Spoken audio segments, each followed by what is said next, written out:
So yes, it's my great pleasure to welcome and introduce to you Chandrabodhi. I also, as I want to say, welcome to Nagamitra, who's sitting there, and we might involve Nagamitra at some point in the evening later on. But for now, I'm just going to focus on introducing Chandrabodhi. So Chandrabodhi, together with Nagamitra, and together with, I think, about 70 order members from India, are over here for, there's Ratna Kumar, for a convention, an order convention that we've just been enjoying, just had. And, well, I want to say a little bit about Chandrabodhi, but first of all, I want to say how I first met Chandrabodhi. So Chandrabodhi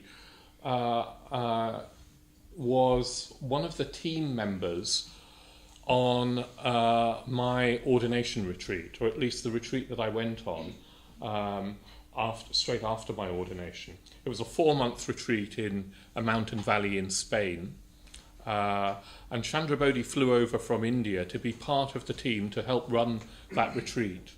So I was very, very new and scared, I think.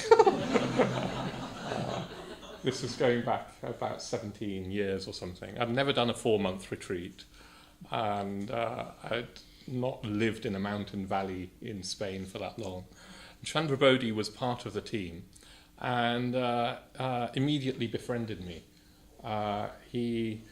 One of his qualities that I think just stands out very, very strongly is his kindness. He's a very, very warm-hearted, kind man. And he immediately somehow took me under his wing and befriended me.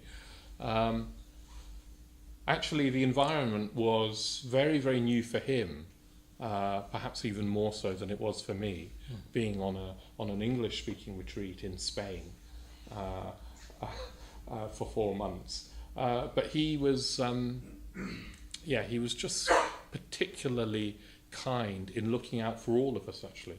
I can remember we were all wearing these robes that Chandrabodhi's wearing now, and when it came to sort of washing my robe, I can remember him insisting that he washed my robe, although he was by far my elder in the Dharma, elder in chronological years, and he was just happy to serve. He was happy to serve in whatever way he could on the retreat.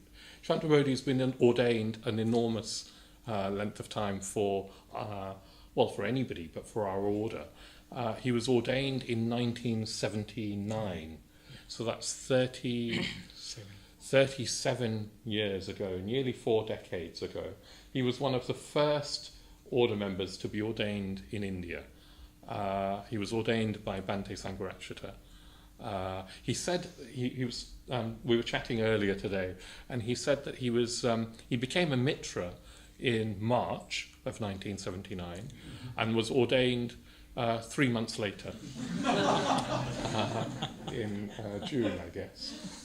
So those were the days. And Chandrabodhi is a special man. Most people take a little longer to get ordained.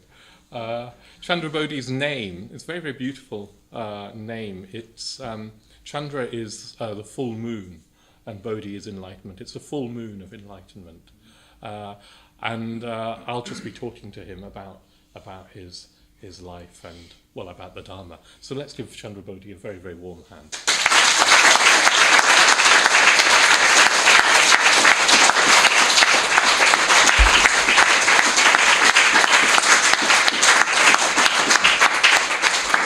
Good. So welcome, Chandrabodhi. Thank you. So I wondered if we could start by just talking about your life before you came to the Dharma. Okay. What it was like, what your life was like prior to, the 1979 experience. Yeah. Well, I was born in 1945, 15th May 1945. But the date is such that my parents, they don't know when I was born, because they were illiterate They don't know that date should be written down. So my teacher gave me the date of my birth. So that was that 15th of May. It is because our schools start in the month of June. So that has to be before that. That's why the date was given that way. So I don't know when I was born. But my parents say that yes, round about that. Maybe 1 year less or more. Something like that. I was 2.5 years old, and my parents, they were doing labor work in the fields of other high caste Hindus. So they were not getting much money or anything like that. So my father decided to come out of that village, and he came to a town called Nanded. And after 2 months or so, he got an employment there. He got a job. And after few months, he brought my mother to that town. And of course, we were only two, my sister and myself. So very small family. And as it was a very small family, actually, I grew up in a well-to-do atmosphere. I studied at Nanded only, and I was learning in Marathi, so that language was different. But from the very beginning, I was interested in English. So when I started English in my schools, that was in 5th standard, I knew English very well beforehand.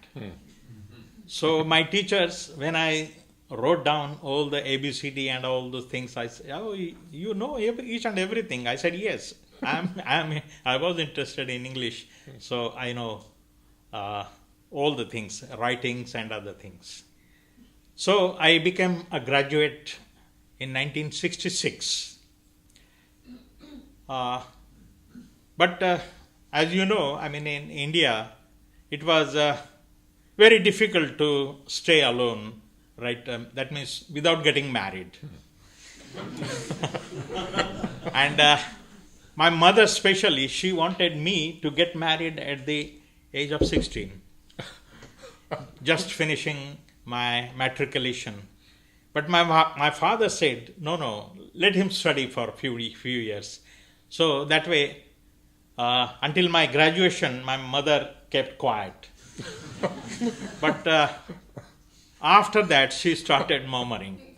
She said, no, he should get married. And I got married at the age of 21. And I got my daughter at the age of 23. So that life started. After becoming a graduate, after staying for 2 years, just applying for job here and there, attending interviews.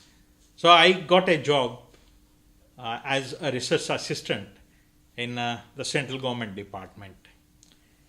And I served there for 20 years. But before that, I came in contact with the movement in 1978 when Lokamitra, Padma Vajra and Triratna, these three people, they came to India and they started the movement in 1978. Of course, there was no place there. They were living in the lodge. They were eating the food which was served by the community people. And slowly, one fellow offered his room for starting the classes. And that way, I came in contact with the movement.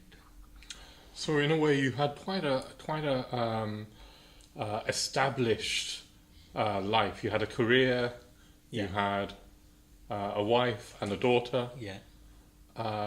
In a way, more prosperous than many Indians. Yeah. That way, I can say that family atmosphere was very good. I mean, there were enough money to, teach me. Yeah. So can you say what it was about Lokamitra and Triratna and Yeah. Padmavacha. Why did the Dharma attract you? In fact, from the age of 5, I was interested in Buddhism because my father was a social worker. Although he was working in the municipal corporation, he was a social worker, and he was the union leader as well. So that way, he was interested in Dr. Babasaheb Ambedkar, and actually he was illiterate, but he actually learned reading and writing by going to adult literacy classes. My mother also went to adult literacy classes, and they start learning this writing and reading. So my father was very much interested in that. And in 1956, when Dr. Babasaheb Ambedkar, he embraced Buddhism, I was very young. I was hardly, I think, 11 or 12 years old. But I knew that day. You knew? Yeah. When he died, actually, I was in the school, and one fellow came, one Buddhist person, he came to the school and told to the headmaster that all Buddhists should be freed from school. Let them go. And next day, the silent procession was there, and I was there in that procession. It was for a 2, 3, 4 miles, just walking. And we went to the bank of the river, where that is called Bhim Ghat, the bank of the Bhima, the Bhimrao. So that way, I was very much interested from that time onwards in Buddhism. I knew the refuges and precepts, but I don't know. I didn't know any meaning of it, but I used to chant that. And afterwards, what happened there? There was nobody. I mean, monks were there, but they were also just chanting. They used to ask, "Come on, you do some request, and they will give refuges and precepts." But nobody was there to explain what does that mean. So that way I was interested. And Dr. Babasaheb Ambedkar's newspaper was there, Prabuddha Bharat. So my father used to bring that. That was a weekly. And he used to bring in the house, and he used to gather some of the people, and I used to read for them. Right. So that was the beginning of having interest in Buddhism and Dr. Babasaheb Ambedkar. Yeah. And would you say it was Babasaheb's social message that was attractive, or was it the teachings about transforming the mind, or would you not differentiate in that way? That time he was not talking much about transforming of the mind, but social reform he was stressing. He was stressing very much on giving up eating dead cows and dead animals' flesh, and just serving the high caste people. He actually, that reformation he was doing. Yeah. He had a slogan, didn't he? Educate, agitate, organize. Yeah, and because of that slogan, many people actually they started learning, and that's why my father also sent me to the school, and he wanted that I should be at least a graduate.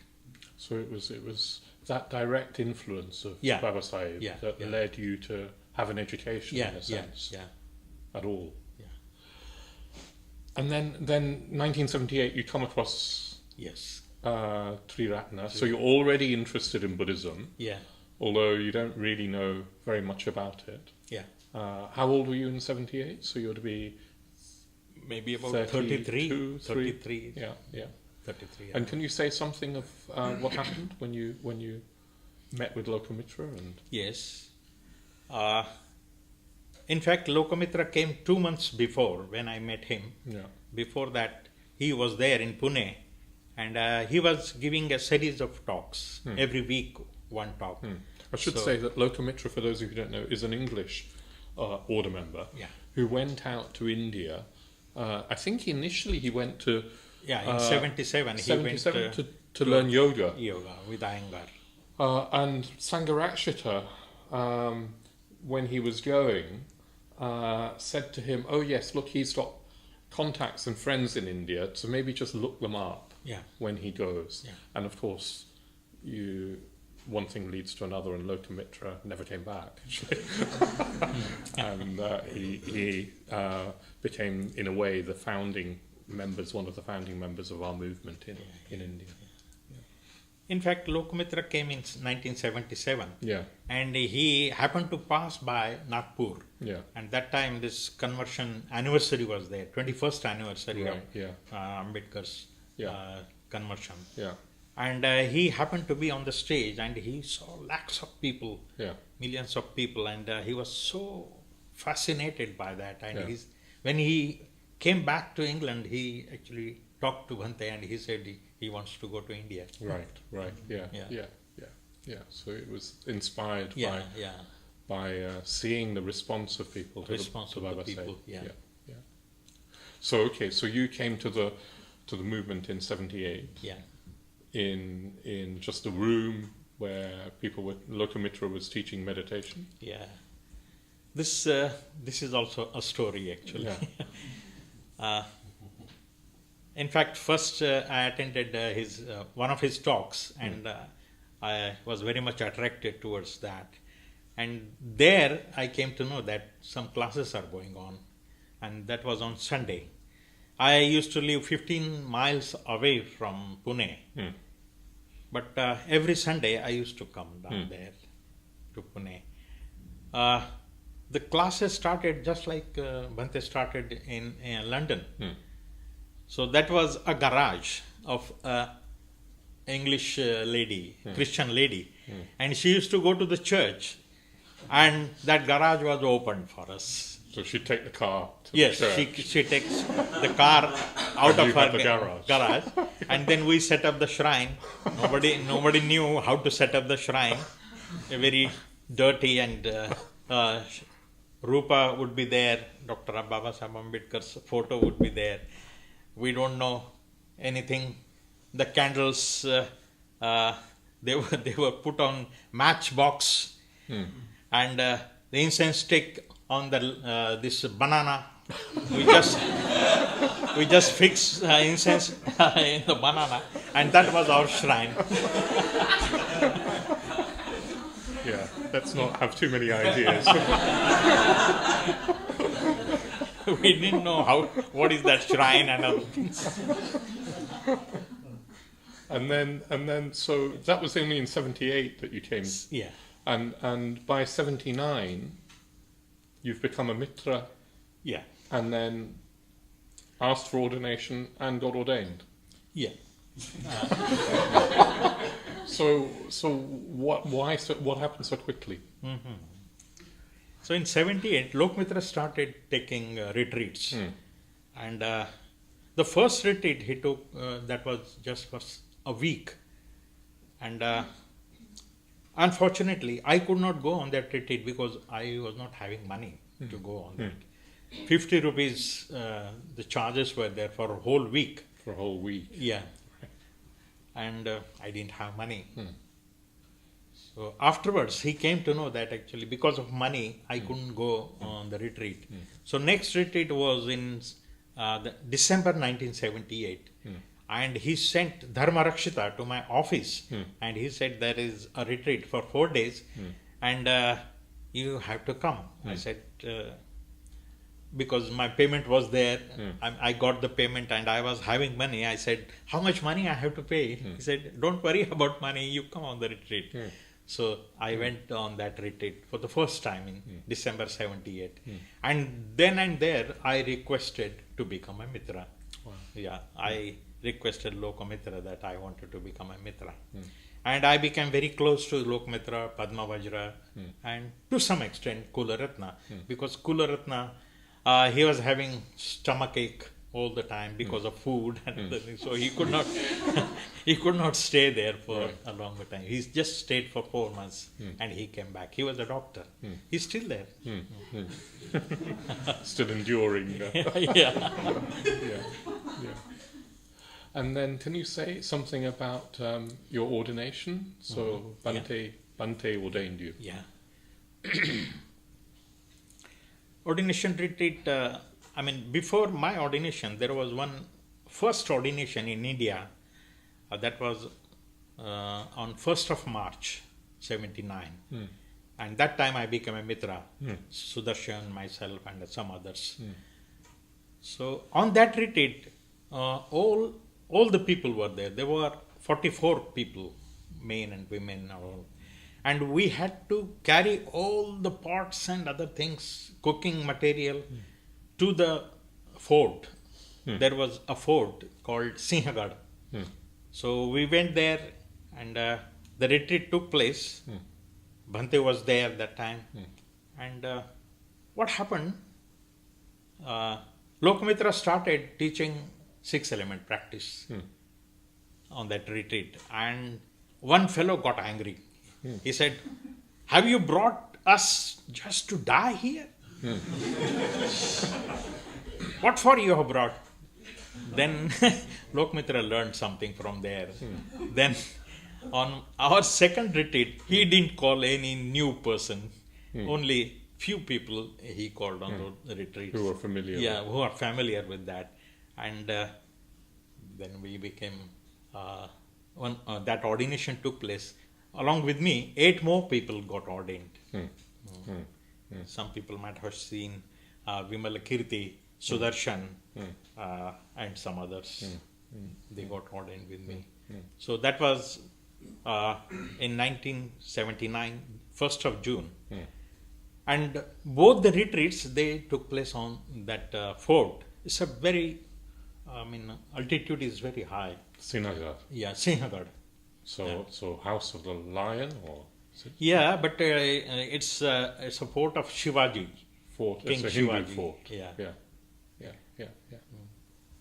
And just to say, the 6-element practice, which Chandrabodhi was referring to, is a practice which helps you see through the delusion of having a fixed and separate self. So in a way, it is like dying, but it's dying to the delusion that we have this fixed and separate self. In a way, it's not surprising that somebody can have a strong reaction to that practice. We sort of we don't teach it sort of lightly. We teach it normally when somebody's coming up close to ordination these days. Yeah, there also it is like that. But that was the beginning. That was the beginning. You were all coming up to ordination immediately. Yes. Yeah. And then your life after ordination. Can you say something about your life in the movement and the order? Yeah. After ordination, my life is tremendously changed. And then I started going along to the classes wherever Lokamitra, Padma Vajra, they were giving talks. I used to go to attend the talks. And there were no more trains because I had to go to my house by train, local train. So every day I used to start from my house at 8 o'clock and go to the house at 12 o'clock night. So whole day I used to be this side. After doing work, I used to attend all day. Whole day working and then attending classes and talks and other things. So that was going on. So I was very much inspired, and I plunged into that. Yeah. Before we go on with your life, I wonder if we could hear you talk a little bit about Baba Sahib, Dr. Ambedkar. And I guess most people will have heard of him. We've got his photo on the shrine. This year it's the 50th anniversary. 60th anniversary, of the mass conversions. Yeah. And as you say, you were a young boy when that happened. And of course, Baba Sahib died very, very shortly after, tragically, and shortly after those conversions to Buddhism. Can you say something about the significance of Dr. Ambedkar to Buddhism? Yeah. That was, I think, after conversion, just after 7 weeks he died. he lived just for 7 weeks, and everybody was in shock. So what to do afterwards? And in fact, he did, whatever he wanted to for his society, for his people. But there was a sort of a vacuum created by his death. And that time, Sangha actually, he is the man who came forward, and he was going to villages, he was giving talks, he was talking about conversion, and that changed the life of the people in Maharashtra especially. Bhante Sangha, he used to come from Kalimpong, he used to travel around in Maharashtra for 4 months in winter season, and then he used to go back to Kalimpong.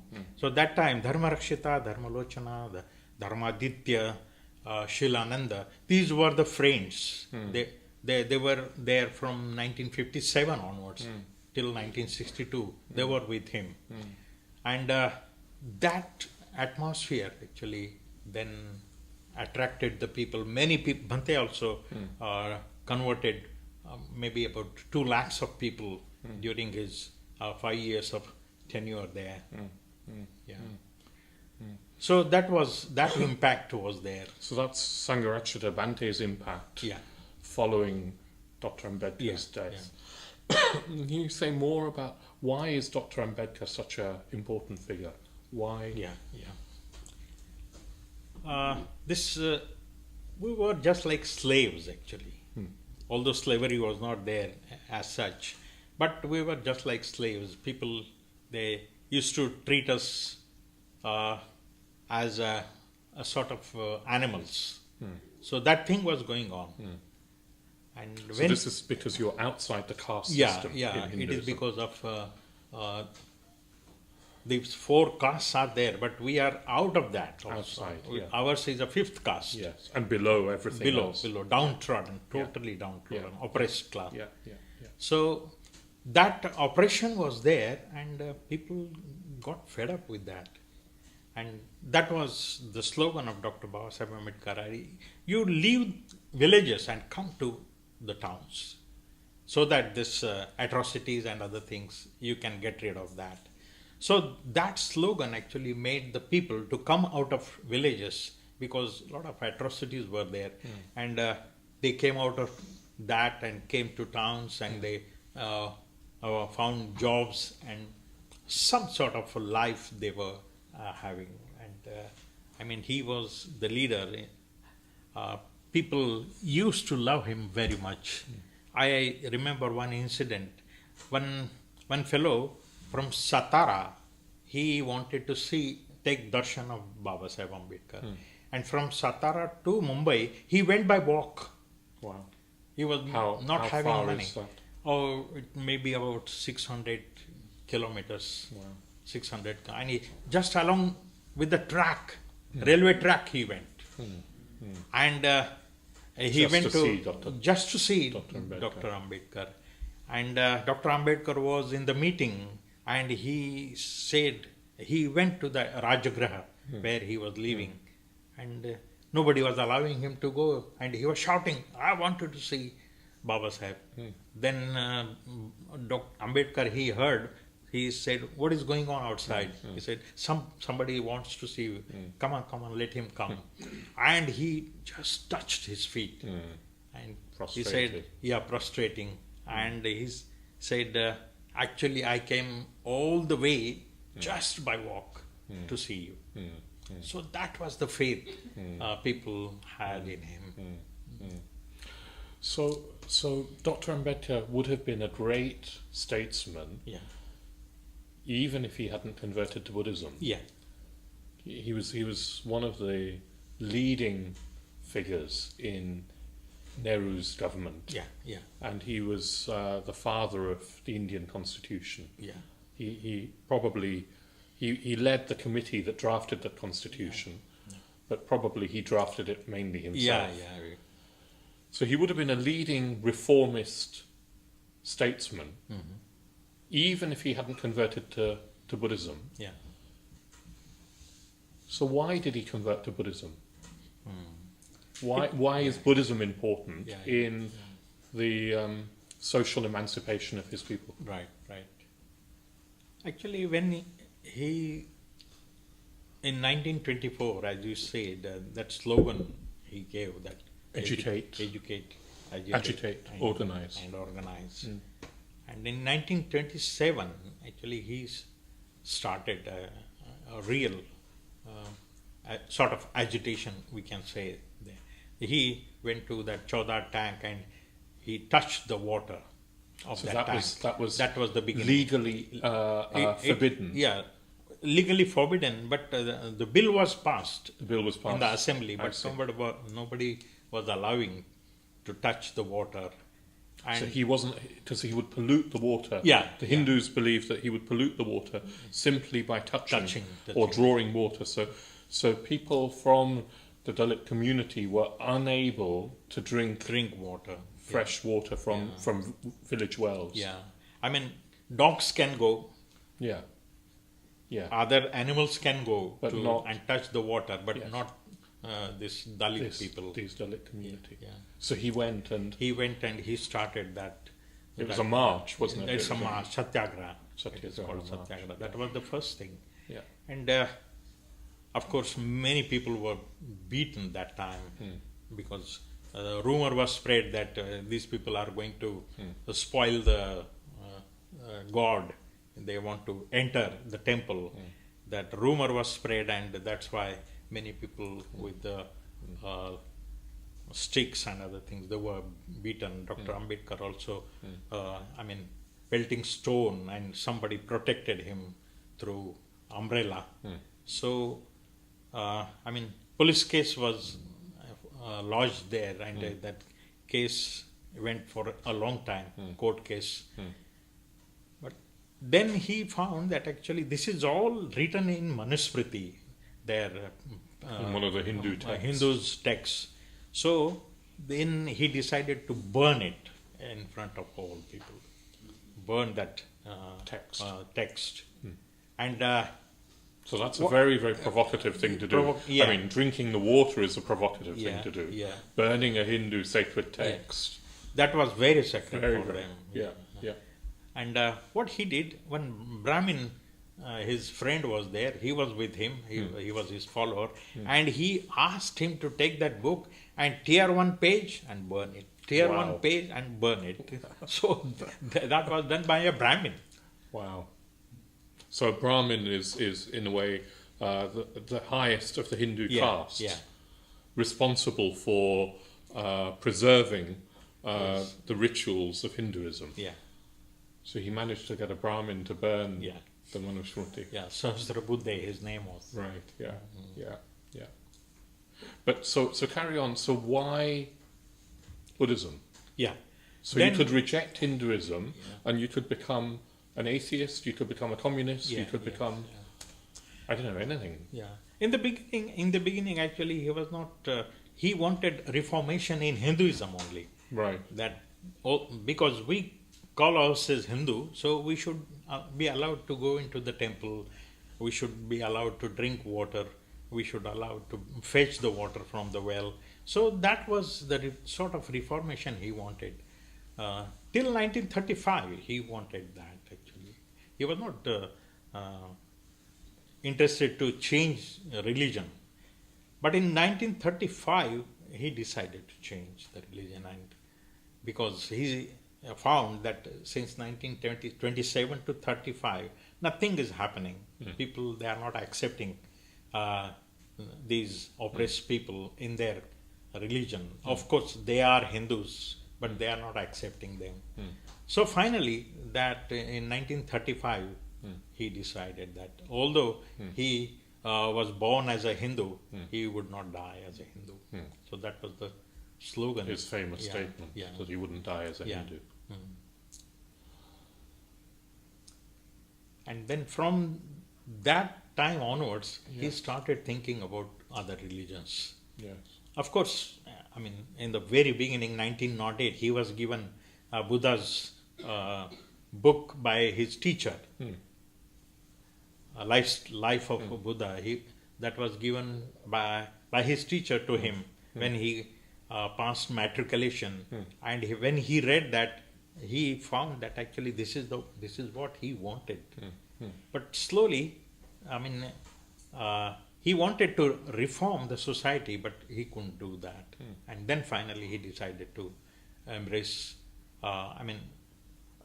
he didn't say that he will embrace any religion. He said he wants to change the religion.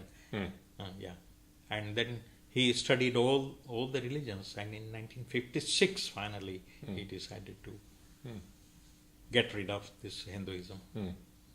He felt, what I've read is that he felt that people did need some sort of religion. That it wasn't enough just to be atheists. He himself was a very religious person. And that social revolution had to be based also in transformation of consciousness. That caste was a state of mind. And we had to change our minds. And that Buddhism was a way of changing mind. That he told at the time of conversion. He gave that talk. Of course, the man has the mind, but that has to be changed. That has to be reformed. So that is the talk given by him in Nagpur. In 56. And then he had the slogan a little bit more, he had the slogan of borrowed, well, it was used in the French Revolution, wasn't it? Liberty, equality, fraternity. And he used that, didn't he? And can you say what that meant for him? Because it meant something in the French Revolution, but he interpreted it differently. I think in 1948 he talked on BBC. That some interview was there, and he said that actually that has not been taken from French Revolution, that liberty, equality and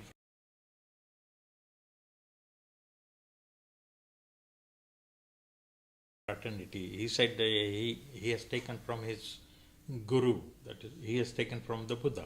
From the Buddha? Not from French Revolution. Because he wanted liberty to liberate all the people, downtrodden people. He wanted equality that way. And brotherhood. And what you can see in Buddhism is those ideals of liberty and equality and fraternity. I guess liberty, we tend to think of liberty as just in terms of our freedom from our psychological conditioning. But I guess liberty is broader than all of that. And then equality, in that Buddhism really doesn't recognize, not only doesn't distinguish caste between caste, but it doesn't recognize that anybody is intrinsically superior to anybody else, be that of race or gender or background, social background. So there's an equality amongst all human beings. In the eyes of Buddhism, each human being has a potential to enlightenment and a potential to ultimate liberation. And then fraternity, this brotherhood, which I guess would be brother and sisterhood, a Sangha. The notion that part of human life has to be to do with community. It's not just living on our own. Living on our own. I think that's quite important, because I think when I came to Buddhism, and I don't know if this was similar to some of you, I sort of saw Buddhism as a solitary activity, meditation as a solitary activity. I was interested in trying to. I was fascinated by what enlightenment might mean. I wanted a glimpse of the truth of things, but I kind of assumed that was possible to do just on my own if I meditated and had a teacher. But of course it doesn't work like that. I wonder, can you say something about the importance of Sangha, of community? I think in India it's just more evident. I mean, this inspiration we got from Dr. Ambedkar, that what he said once, that, I mean, just doing meditation and learning for yourself and changing your own mind, that doesn't help. You have to, of course, you have to have those things, but you have to transform the society as well. You have to help the society. It's a sort of the act of bodhisattva. Because we call him as a bodhisattva because he wanted to transform the whole society. He once said, actually, if you are not doing any spread of Buddhism, if you are not helping to spread Buddhism, you are not called a real Buddhist. So you change yourself and try to change others as well. There has to be an act. Yeah. An active thing. And I guess Sangha makes this point quite a lot, that individually we're very limited as to what we can do. I mean, there are individuals who can have an effect in the world, but actually collectively, if we form a community, a Sangha, we've got much more chance of having more of a positive effect on the world. I mean, this centre, the whole of the Triratna movement, it couldn't have been done by just one individual. Yeah. It had to be a community working together. Yeah. I don't know if Nagamitra, you want to add anything to, in a way, Dr. Ambedkar's significance or the significance of community, or? I think he brings human being in India, particularly the down-to-earth community, as a human being, because they were treated like very badly, more than anyone. More than animals, worse than animals. Yeah, I mean that.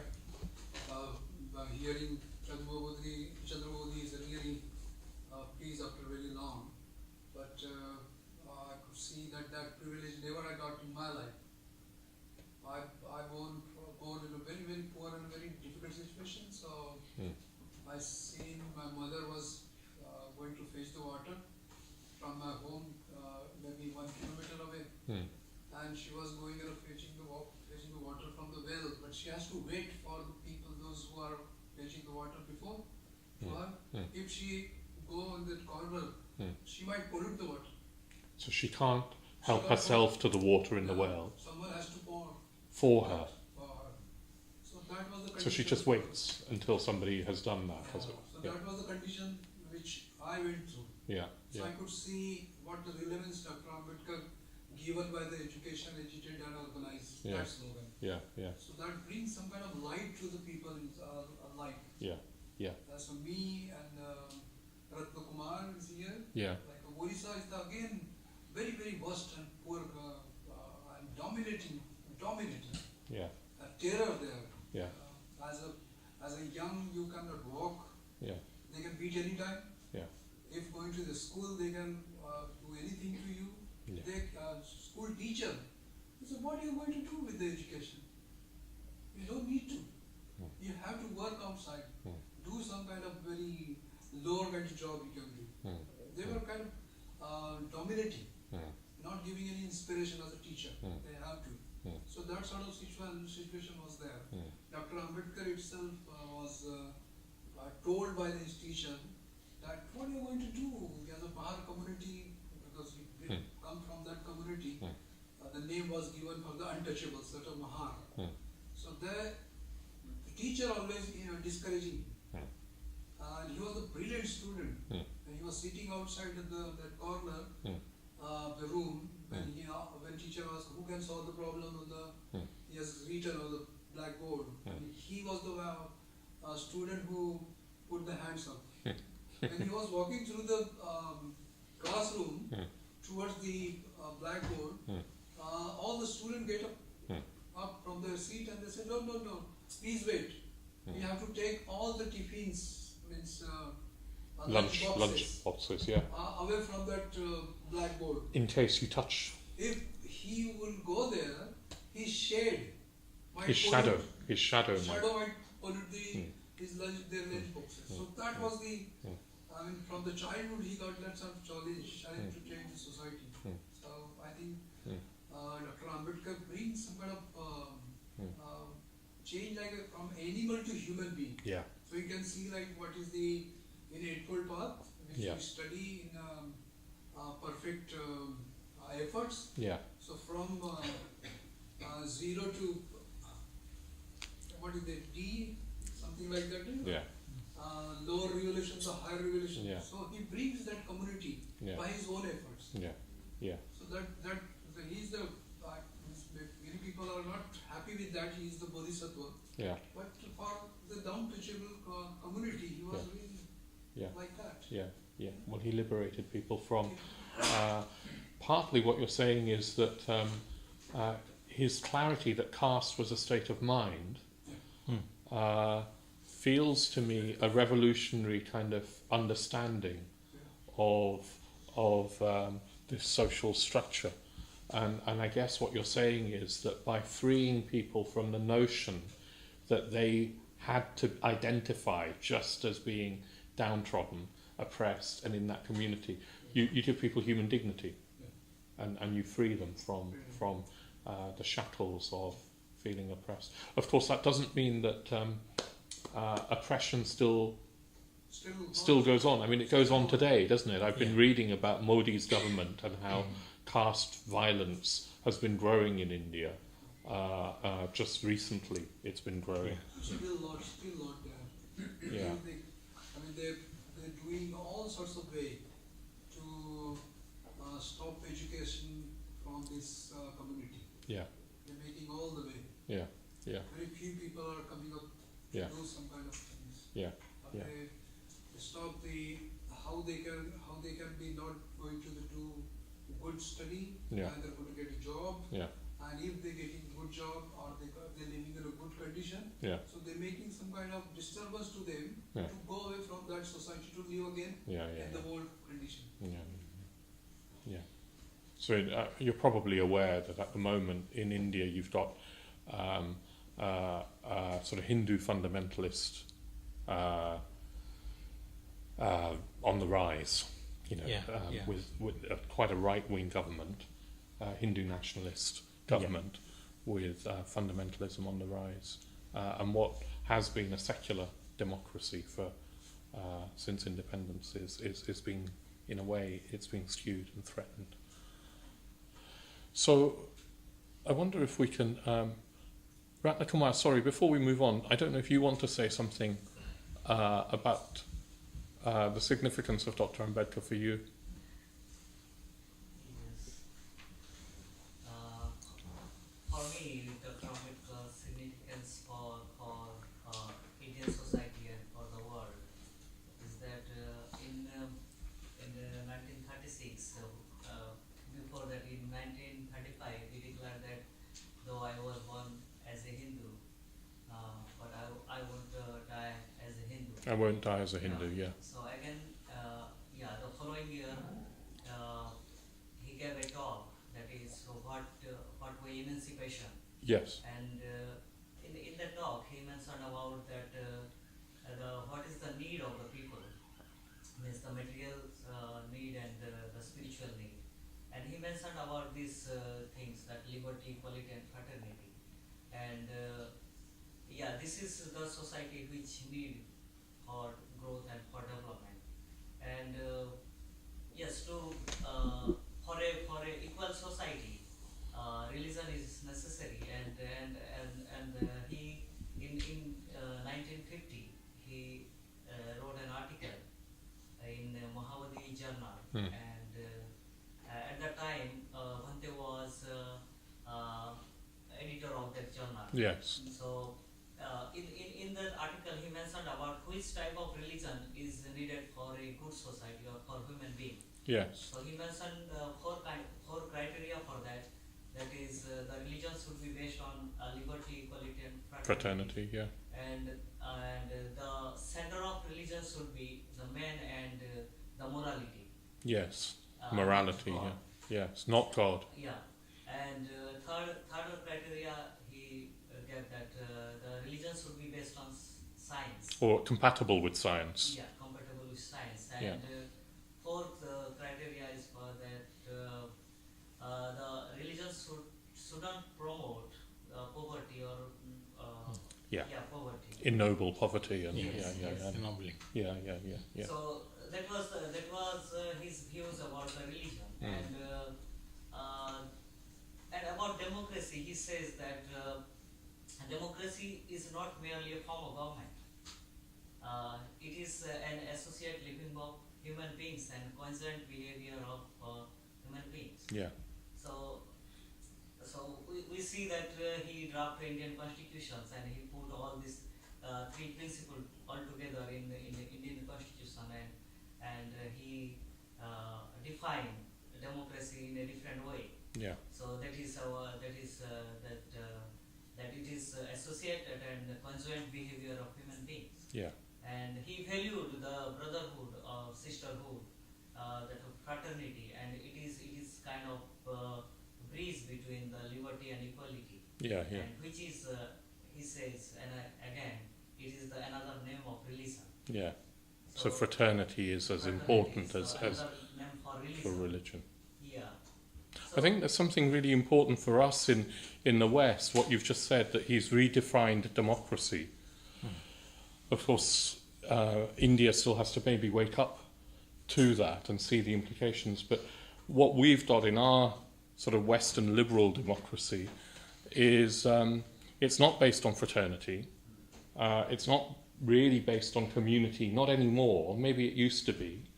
What I think we're seeing these days is neoliberalism on the rise, which mainly means consumerism and a widening gap between rich and poor. In fact, the whole system of neoliberalism seems to be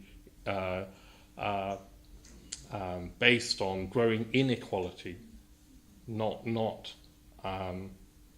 equality. And what you see is a fragmentation of community, so that you just get individuals isolated, perhaps in their nuclear family, but nevertheless in a very, very small unit. And you see it happening in England, in Britain, and you see it in more and more so-called Western countries. So I think there's something for me about Dr. Ambedkar's message of what democracy is, of liberty, equality, fraternity, as being founded in the Buddhist in the Buddha's principles, that feels very important to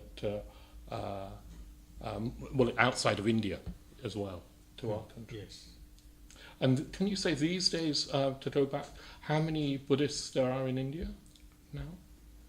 Do you know? Again,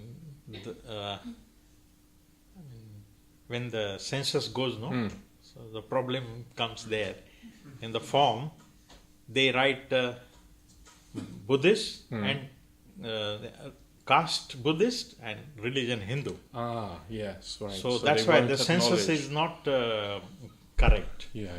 So the number, according to their census, it is very less. Yeah. But in Maharashtra, we can say that more than 50 million people, maybe in Maharashtra itself. In one state. In one state. 50 million people. Yeah. So you do get this sense of enormous potential, in an enormous scale. It is a peaceful revolution that's going on. It's still probably got a long way to go, but it is a revolution that's happening on an enormous scale with a potential that is. Buddhism's growing in the West, but in India it's huge. It's massive. In 1951 census, only 2,000 Buddhists were there in India. Right. Yeah. But that was the correct figure, at least. Right. Yeah.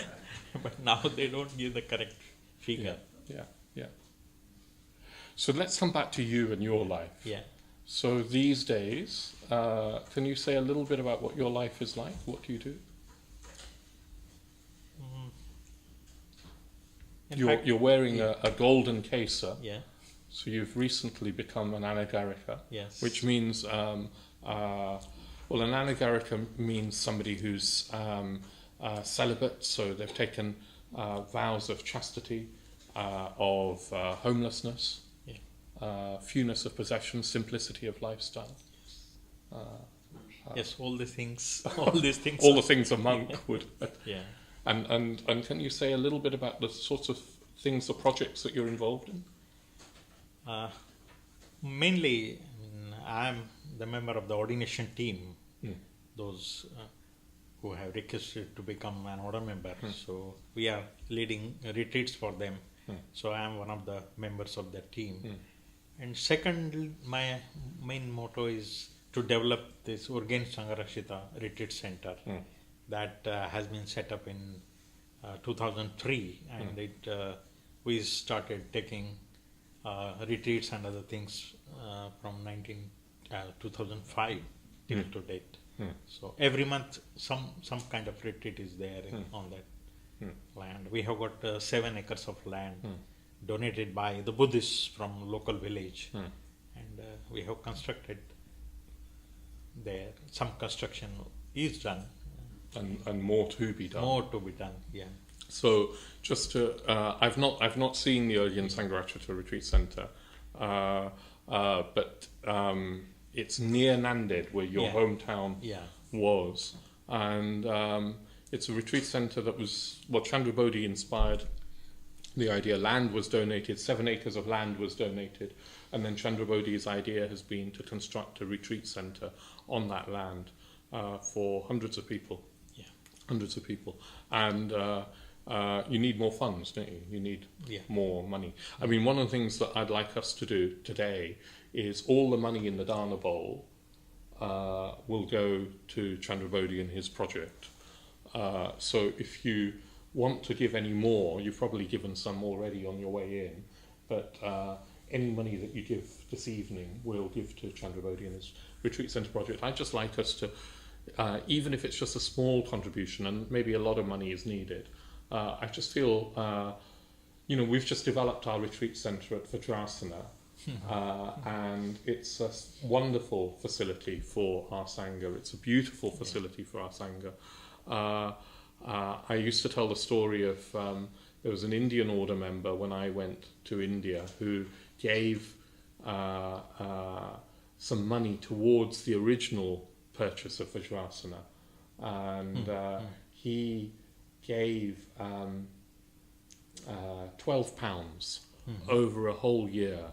He said that he could afford, if he saved, he could give the equivalent of £1 a month. Okay. And he gave it for a whole year towards our retreat centre. And that helped us purchase Vajrasana. And of course, 16 years later, on that land, we've redeveloped the whole new complex, which is, I think it's a major step forward for Buddhism in our country, in the West, in that we've got a purpose-built, beautifully designed retreat centre. I'd really like us as a Sangha to see if we can help the development of a retreat centre in India, the Urgyen Sangharachita Retreat Centre. So yes, if you can give generously tonight in the Dharma bowl, and that will go towards the retreat centre. In fact, I have been to Vajrasana, and I thought that I should leave here only.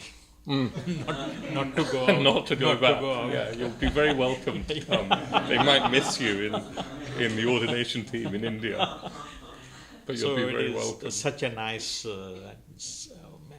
I can't imagine. I mean, such a beautiful place. Thank you. And I took, all types of photos so that I can develop something of that sort. Yes, that's right. Of course, I need a lot of money. You need a lot of money, yeah. Although it'll be cheaper in India. Yeah, it would be cheaper in India.